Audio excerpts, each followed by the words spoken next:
Selamat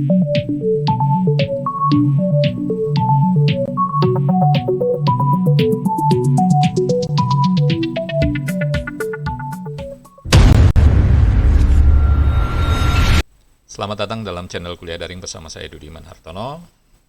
Kali ini kita masih berada dalam sesi kajian tentang media, khususnya membicarakan tentang ekonomi politik media. Ekonomi politik media adalah relasi antara kepentingan ekonomi dan politik berkaitan dengan media massa tentunya.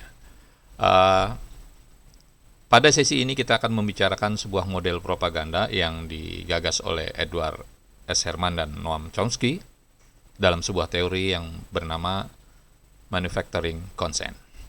Oke, seperti apa teori ini bekerja? Bagaimana teori ini kemudian membentuk opini dunia? Seperti biasa, jangan lupa subscribe, tekan tanda lonceng untuk mendapatkan notifikasi informasi video-video terbaru dari channel Kuliah Daring. Oke, ini sekilas tentang pelopor teori ini, Edward S. Herman. Beliau adalah seorang PhD ekonomi dari Universitas California, analis media juga, penulis kebijakan politik luar negeri Amerika, dan yang sebelah kanan adalah Profesor Linguistik Noam Chomsky dari Institut Massachusetts. Beliau kemudian menekuni studi tentang ilmu politik.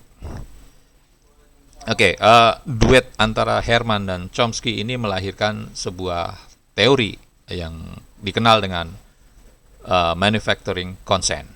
Sebenarnya teori ini atau frasa manufacturing consent ini diambil dari bukunya Walter Lippmann, buku klasik yang bicara tentang public opinion. Nah, kedua tokoh kita ini, Herman dan Chomsky, kemudian mengembangkan teori dari frasa manufacturing consent. Manufacturing consent pada dasarnya adalah membawa kita untuk memahami bagaimana media membentuk opini dunia atau membentuk opini.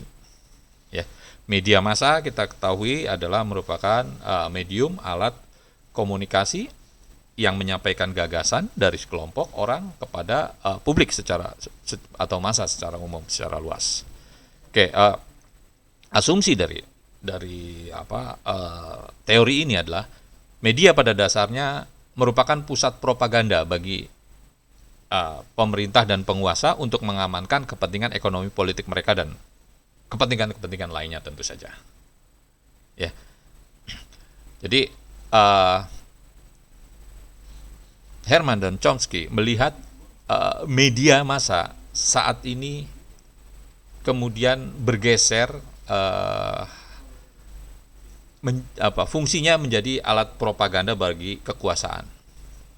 Ya, kita tahu, kita sangat berharap pada media massa sebagai alat atau sebagai watchdog, sebagai pengawas dari jalannya kekuasaan sebenarnya dalam proses demokrasi. Dalam proses demokrasi, media adalah menjadi salah satu pilar ya, demokrasi itu sendiri. Nah, Chomsky dan Herman melihat bahwa proses penulisan media atau proses produksi sebuah berita itu melewati 5 filter. Ya, ada 5 filter yang menyaring sebuah raw news atau materi dasar berita untuk kemudian menjadi sebuah berita yang siap dipublikasikan atau dipublish.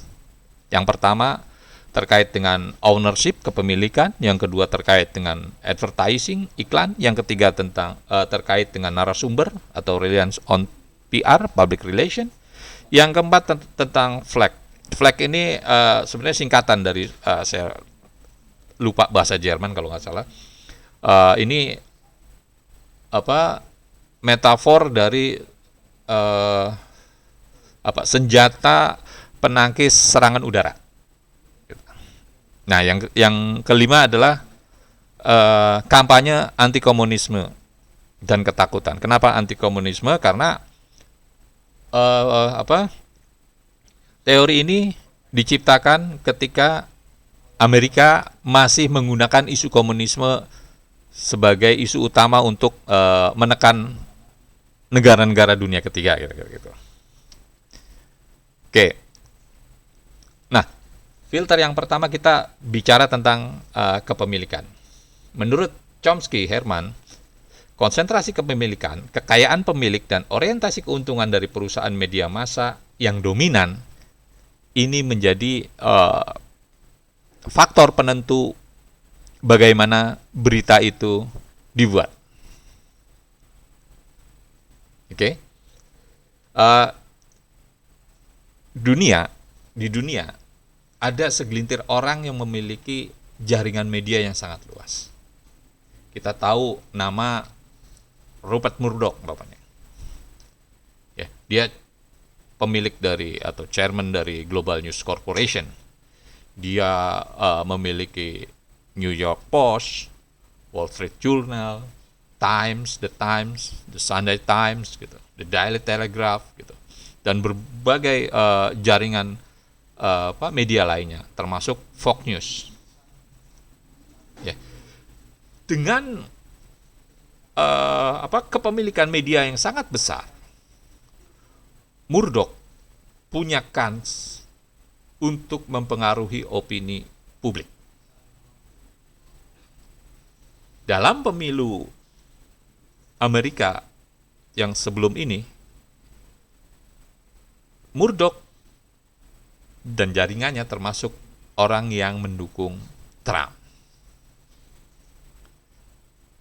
Ya, sehingga kalau kita flashback ke teori hierarchy of interest yang kemarin,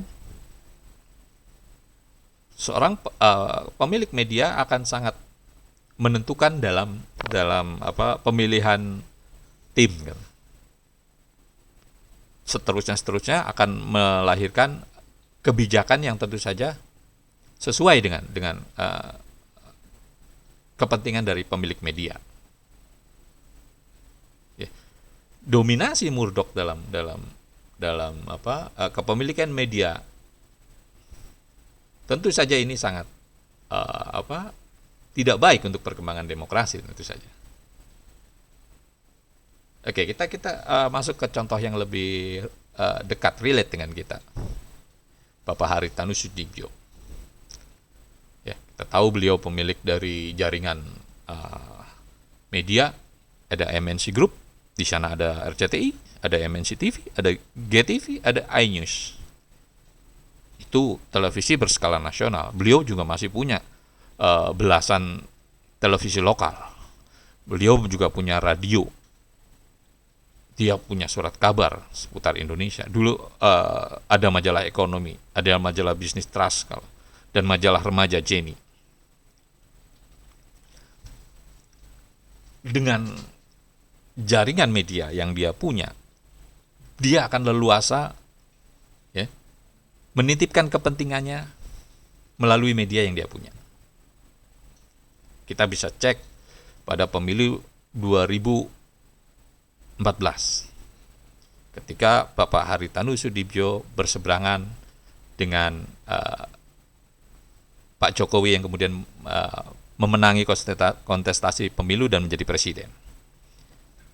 Bisa dicek bagaimana polisi pemberitaan MNC Group terhadap pemerintahan Pak Jokowi.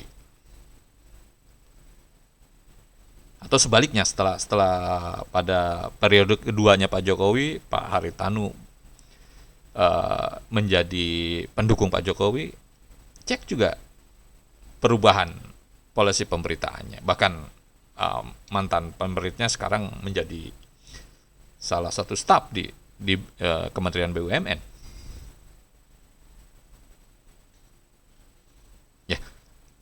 Kepemilikan media yang sangat dominan oleh segelintir orang akan sangat membahayakan tentu saja bagi demokrasi. Karena ini terkait dengan manipulasi kesadaran publik. orang masih percaya bahwa media massa adalah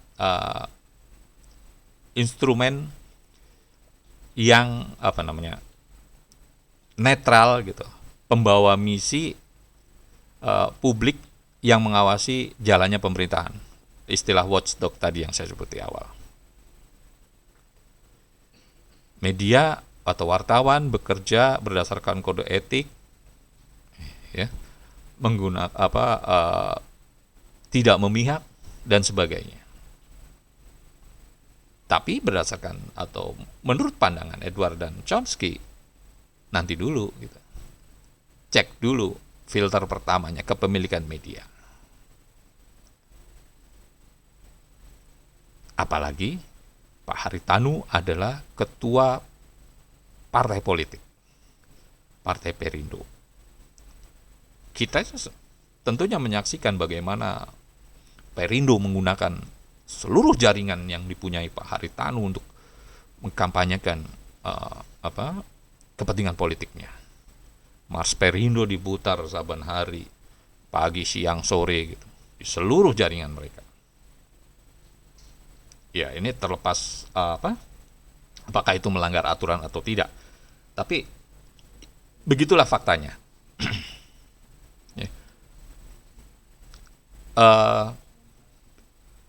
Ini tentu saja ketika beliau kepentingan bisnisnya, kepentingan ekonominya diganggu, ya tentunya bisa menggunakan medianya untuk melakukan serangan balik, ya, atau defense.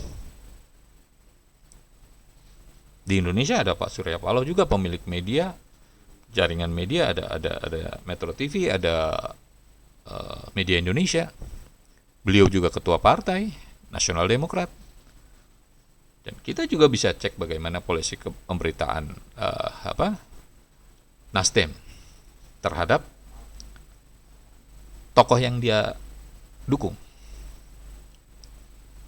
Pada pemilu pilkada DKI ketika Partai Nasdem mendukung Pak Ahok, dan sekarang ketika Pak Surya Paloh menggadang-gadang Pak Anies sebagai bakal calon presiden dari partainya, apakah polisi pemberitaannya sama?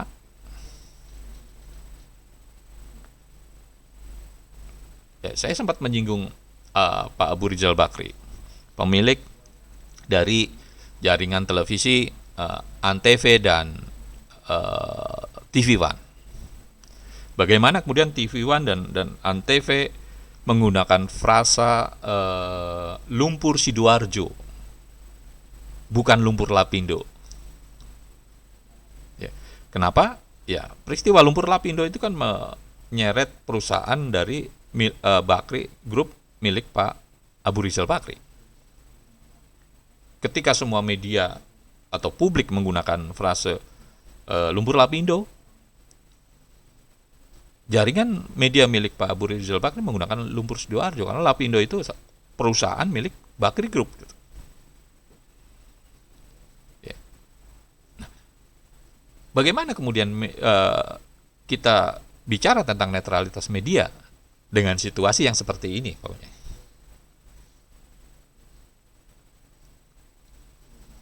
Yuk, kita lihat di Indonesia gitu. Jaringan pemilik media ada Pak Haritanu dengan MNC Group-nya, Pak Surya Paloh dengan Media Indonesia Group-nya, Pak Khairul Tanjung dengan Transcorp-nya, Transcorp, Pak Abu Rizal Bakri dengan Antv dan TV One, kemudian keluarga Syariat Maja dengan SCTV dan Indosiar-nya. Bagaimana kemudian kalau media itu mendukung satu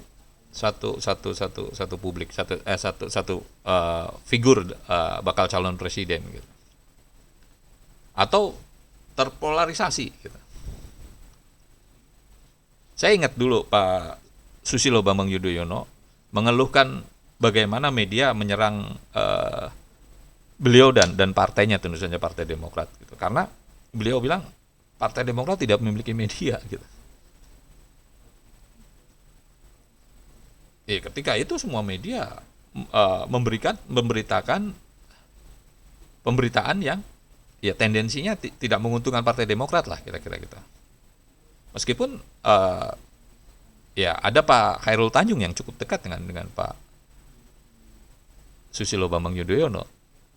Tapi secara umum waktu itu media, terutama televisi, tidak berada dalam barisan pemerintahan, justru berada dalam barisan oposisi. Gitu.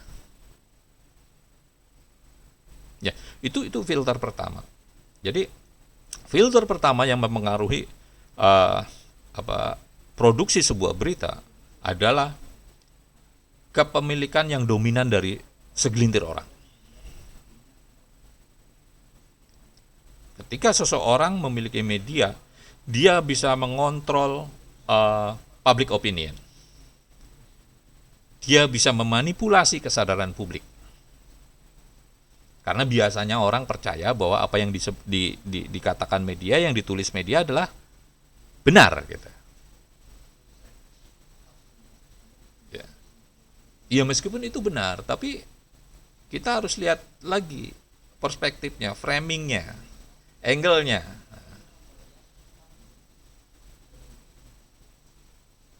Oke, yang kedua, menurut teori ini adalah iklan sebagai sumber utama penghasilan media massa.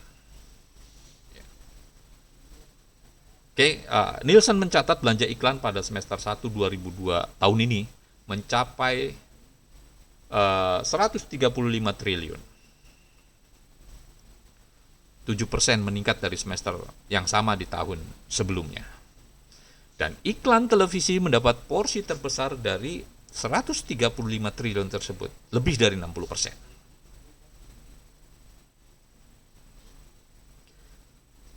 Bagaimana iklan mempengaruhi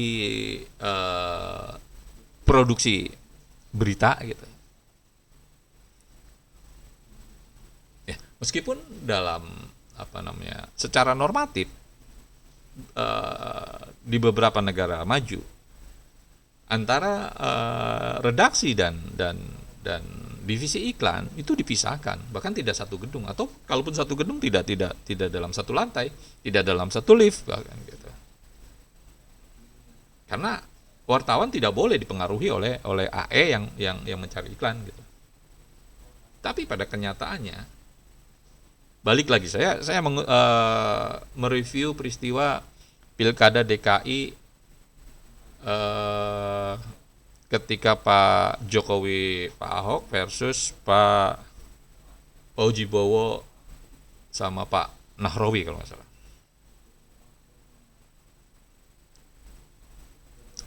Media massa atau media online, ya. Media online itu, kalau media massa kan kita lihatnya dari oplah, dari jumlah penjualan. Kalau media online, lihatnya dari seberapa banyak media itu diklik, dibaca. Itu kelihatan, mesin algoritmanya bisa mencatat itu. Nah, ketika sebuah media banyak dibaca, itu akan menguntungkan bagi atau menyenangkan bagi pemasang iklan. Pemasang iklan tentunya tidak ingin memplacement iklannya, produknya di media atau di artikel yang jarang dibaca orang. Tentu dia akan senang memasang iklannya pada media yang banyak dibaca orang. Oke. Nah,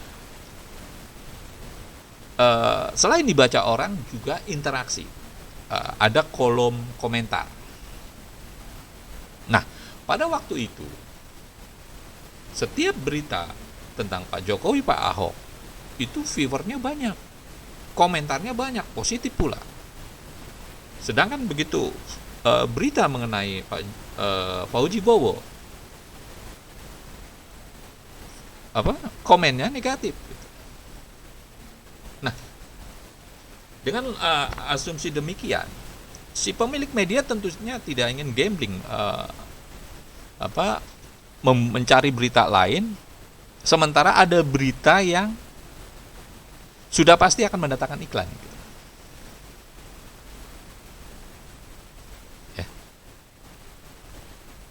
Nah, disinilah iklan mempengaruhi produksi sebuah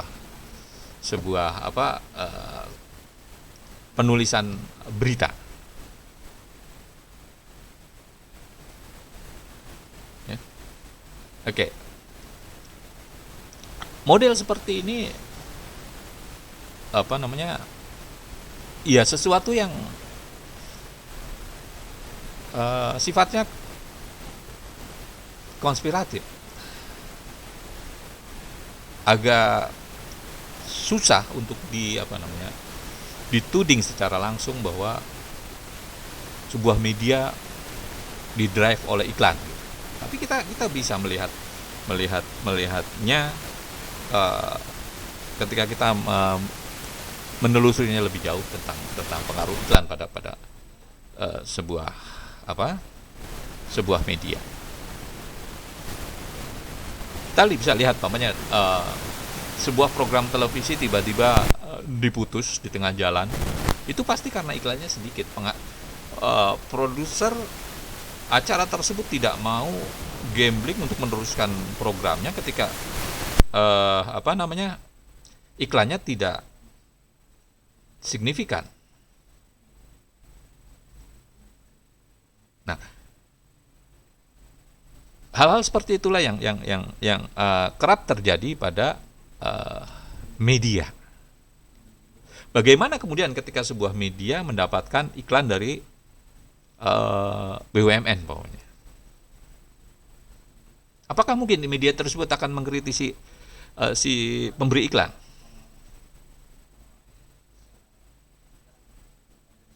Oke, kita masuk ke filter berikutnya. Tentang narasumber, reliance on PR, ketergantungan pada public relation, ketergantungan media pada informasi yang disediakan oleh pemerintah, ya bisnis, para ahli yang didanai dan disetujui oleh sumber-sumber utama dan agen-agen kekuasaan. Ya, banyak media yang kemudian mengutip sumber-sumber resmi dan ya berhenti di situ gitu.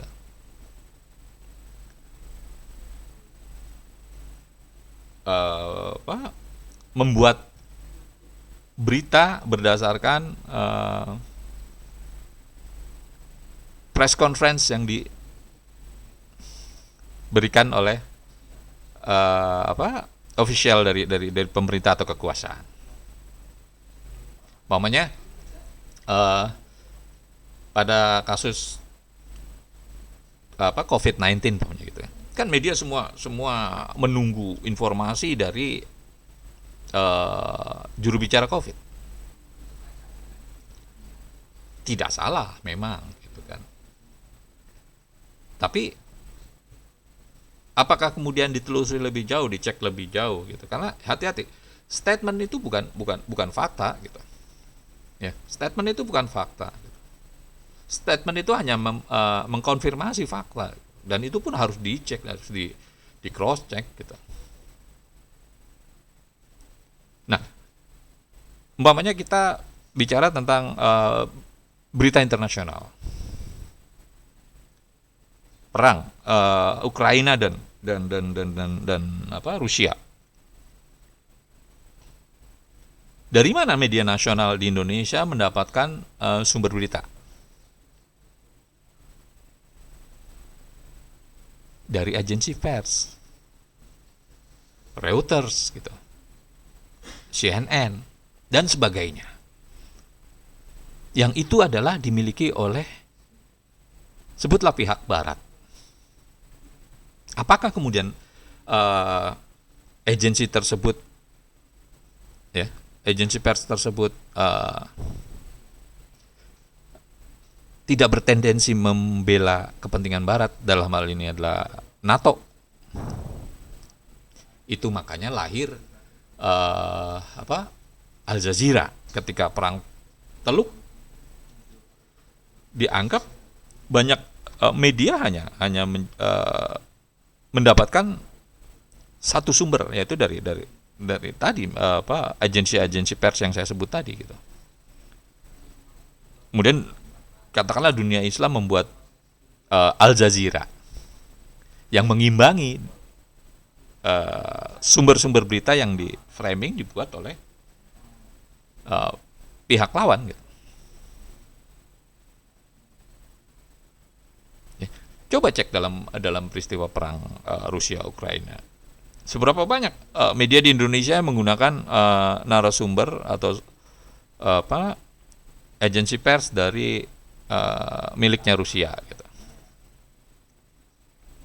Atau peristiwa di Iran gitu, tentang demonstrasi perempuan, atau kasus yang paling baru, pertarungan antara produsen air mineral kemasan. Yang satu pemilik air kemasan isi ulang, yang satu pemilik air kemasan yang galonnya dimiliki oleh Consumer. Ini melibatkan para ahli, bahkan regulatornya ikut terlibat dalam pembentukan opini gitu, bahwa air isi ulang berbahaya karena ketika diisi berulang-ulang komponen-komponen plastiknya akan bisa larut terbawa dalam air gitu. Nah, itu bagian dari filter ini yang disebut Chomsky. Sementara dari ahli lingkungan hidup akan menilai bahwa enggak, air yang memberikan galonnya untuk dibeli oleh publik itu akan menghasilkan sampah plastik gitu. Nah, dua produsen air ini bisa menggunakan ahli dari perspektif keahlian berbeda untuk mendukung argumentasi mereka, dan itu terjadi gitu. Nah, ini filter yang ketiga yang disebut Chomsky. Oke. Nah, next ini flag. Yang tadi ini adalah senjata anti serangan udara. Disebut Herman dan Chomsky sebagai sarana mendisiplinkan media. Contohnya gini.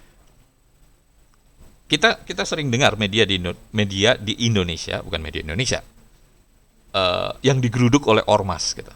Sebutlah Tempo digeruduk oleh PI berapa kali gitu karena pemberitaannya. Majalah Playboy juga pernah digeruduk oleh FPI. Atau media-media lain di daerah tentu lebih banyak berurusan dengan LSM lokal terkait pemberitaannya. Nah, ini juga situasi atau peristiwa seperti ini akan membuat bagaimanapun media jeri gitu. Akan membuat media menjadi hati-hati ketika akan menulis sebuah berita mengenai LSM tersebut, ormas tersebut. Ya, kalau ya pemerintah bukan tidak berarti melakukan ini. Era Orde Baru sangat sering kita mendengar bahwa setelah wawancara dengan menteri, dengan petinggi negara gitu, wartawan belum nyampe redaksinya udah editornya, pemretnya udah ditelepon, tolong jangan dinaikkan berita tersebut gitu. Saya juga pernah mencontohkan ketika menjelang peristiwa kudeta 27 Juli, peristiwa perebutan kantor PDI, waktu itu belum ada PDI Perjuangan.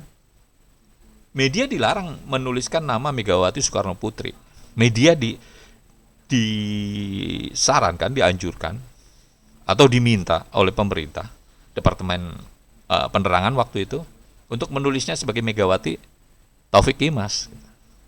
Nah, flag inilah yang juga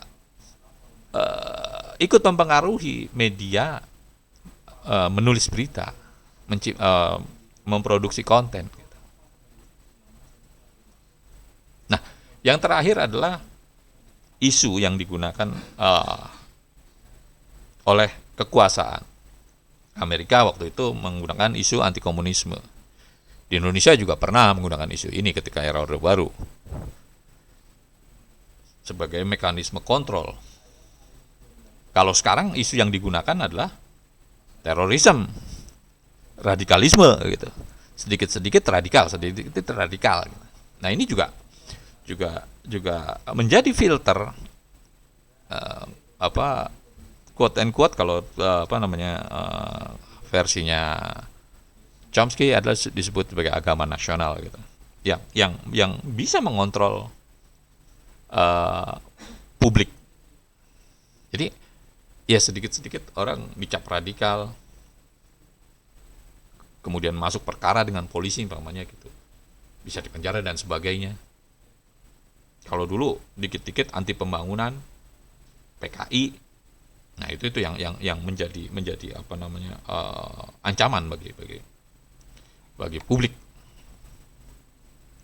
Nah, 5 filter tadilah yang di mata Herman dan Chomsky membentuk sebuah pola, sebuah model propaganda yang digulirkan melalui media massa.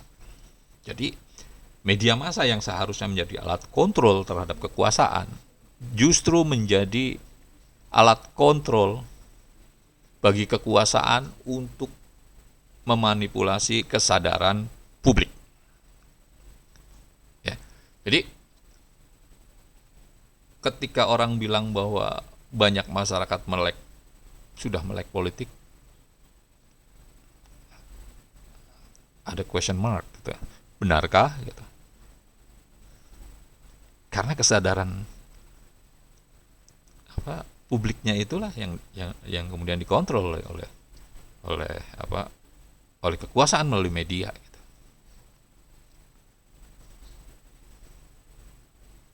Ya. Untuk mengamankan proyek-proyek ya tentunya pemilik proyek gitu akan menggunakan kekuatan iklan untuk mengontrol media tadi. Jadi pada dasarnya model propaganda yang disampaikan oleh Chomsky dan Herman ini adalah berfokus atau melihat pada ketidaksetaraan kekayaan kekuasaan dengan berbagai efeknya terhadap kepentingan dan pilihan media.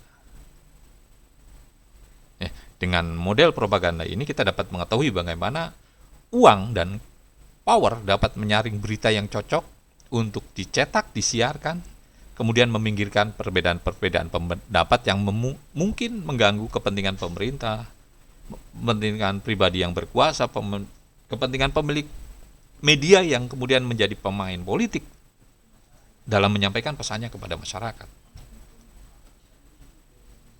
Jadi